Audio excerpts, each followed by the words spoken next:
Sa taong ito, pinagninilayan natin yung tema na dapat siyang tumaas, tayo ay bumaba. Itinataas at tayo ay binababa. Kailangan makita din natin yung katayuan natin, yung status natin sa buhay. Hindi tayo kapantay ng Diyos. Hindi tayo higit sa Diyos.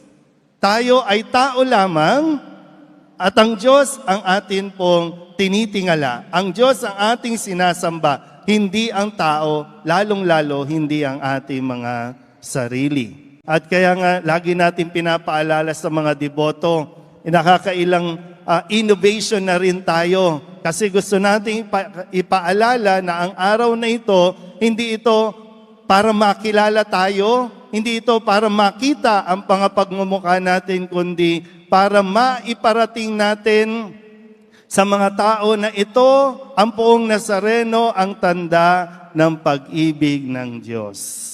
Sabi ko nga, araw-araw ipinaparamdam ng Diyos yan sa atin, ipinaparating ng Diyos yan sa atin kung gaano tayo kamahal. Kaya nga, kung pagmamasdan nyo po ulit, napakaganda ng ating ayos sa altar. At ang nakasentro ay ang pag-ibig. Dahil ang poong Jesus Nazareno, ang tanda ng pag-ibig ng Diyos sa atin.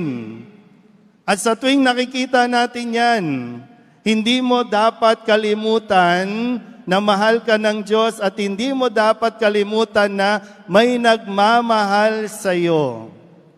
Mahal ka ng Diyos ngani.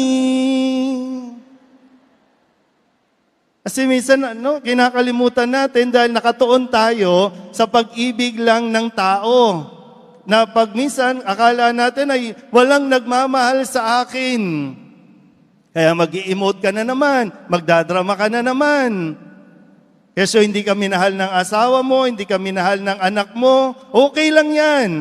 Ang importante ikaw, mahal ka ng Diyos at ang pagmamahal ng Diyos na yan, yan ang magtutulak sa iyo para magmahal.